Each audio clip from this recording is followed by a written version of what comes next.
कभी कभी उन लोगों के भी छापे पड़ जाते हैं जो भाजपा छोड़ के दूसरी पार्टी में जाने का प्लान कर रहे होते हैं। तो ये जो नेता हैं ये अपनी भाषा बोलते हैं और अपनी भाषा अपने लोगों के लिए बोलते हैं, जनता की भाषा नहीं बोलना चाहते। देश में पिछले 1 साल के आंकड़े को आप उठाकर देखो, किसानों के सुसाइड से ज़्यादा व्यापारियों के सुसाइड हो चुके हैं।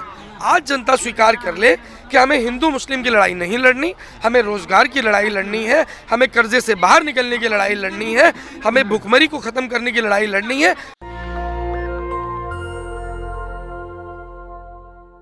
आप कह रहे हैं विपक्ष के छापे पड़ रहे हैं, हम ऐसा मानते हैं कि देश के नेताओं के पास छापे पड़ रहे हैं और वो छापे पड़ने चाहिए। और केवल लालू जी के घर पे क्यों पड़ने चाहिए? भाजपा के भी तो बहुत सारे नेता हैं, वहाँ भी तो पड़ने चाहिए। तो कांग्रेस की विधायक के पास भी तो छापा पड़ा था ईडी का, तो बाद में क्या हुआ? देखिए, कभी कभी छापे जो है ना गलती से भी पड़ जाते हैं, कभी कभी उन लोगों के भी छापे पड़ जाते हैं जो भाजपा छोड़ के दूसरी पार्टी में जाने का प्लान कर रहे होते हैं। कभी कभी उन लोगों के छापे पड़ जाते हैं जो भाजपा में आना नहीं चाह रहे होते लेकिन उनको भाजपा में लाना होता है। तो ये आपको समझना पड़ेगा। हम राजनीति के विद्यार्थी हैं, हम इन चीज़ों को समझते हैं और आप जो सवाल पूछ रहे हैं आप इन चीज़ों को नहीं समझ पा रहे हैं। फर्क सिर्फ इतना सा है। अभी सर मोदी जी संसद से चल रहा है, प्रधानमंत्री की बात तो कोई भी नेता अडानी जी की बात करने को तैयार नहीं है। अडानी जी की बात कैसे करेंगे? जो भाषा सरकार को अडानी जी के लिए बोलनी है वो तो बोल रहे हैं, मोदी जी ने कहा था कि मैं 138 करोड़ देशवासियों, उन्होंने कहा था, माना थोड़ी था। मानने में और कहने में जमीन आसमान का फर्क है। माना किसको था?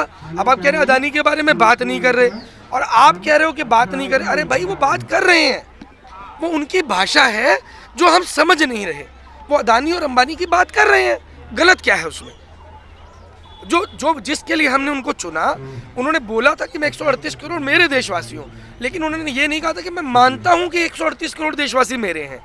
लेकिन वो मानते किसको है ये साबित हो रहा है।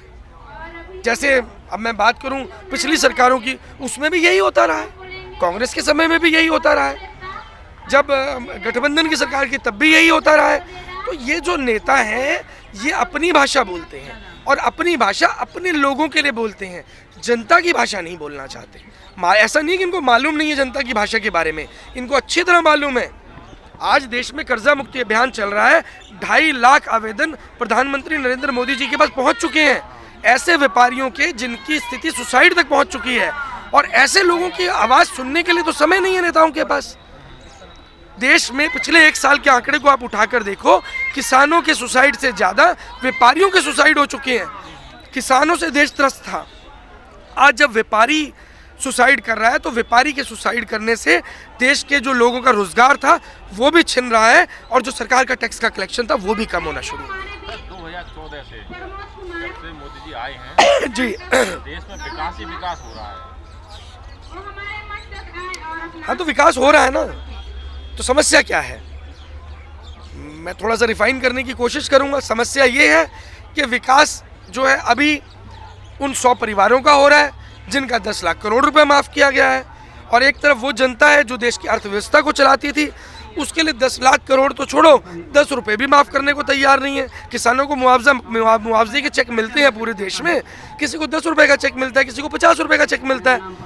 और बड़े व्यापारियों को जो 100 व्यापारियों का कर्जा माफ़ हुआ है, मैं आपको बता देना चाहता हूँ 10 लाख करोड़ रुपया, यानी कि 10 लाख लोगों का अगर 1 करोड़ रुपया माफ़ करेंगे तब जाकर ये 10 लाख करोड़ बनता है। और शायद पूरे देश की जनता पे भी इतना कर्जा नहीं है जितना केवल 100 व्यापारियों का माफ़ किया गया। सर, आपने किसानों की बात की जी, किसान लगातार लगभग 1-1.5 साल तक धरने पर रहे। अब किसानों और जवान दोनों ही सर धरने पर बैठे।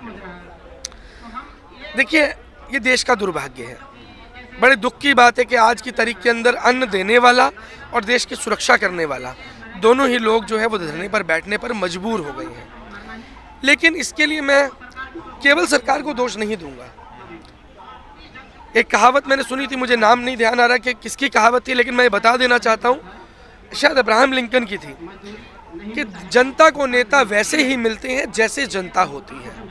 आज जनता स्वीकार कर ले कि हमें हिंदू मुस्लिम की लड़ाई नहीं लड़नी, हमें रोजगार की लड़ाई लड़नी है, हमें कर्जे से बाहर निकलने की लड़ाई लड़नी है, हमें भुखमरी को खत्म करने की लड़ाई लड़नी है, तो वैसे नेता मिलने शुरू हो जाएंगे। मोदी जी ने कब कहा था कि मैं रोजगार दूंगा? अरे भाई वो 2 करोड़ तो जुमला था, जैसे 15 लाख जुमला था। जुमला भी तो होता है ना, वो तो स्वीकार भी कर लिया, हमारे गृह मंत्री जी ने स्वीकार भी किया जुमला था। तो अब ये चाहते हैं कि हर चीज को स्वीकार करके बोले कि जुमला था। अब जनता को समझ जाना चाहिए वो जुमले थे।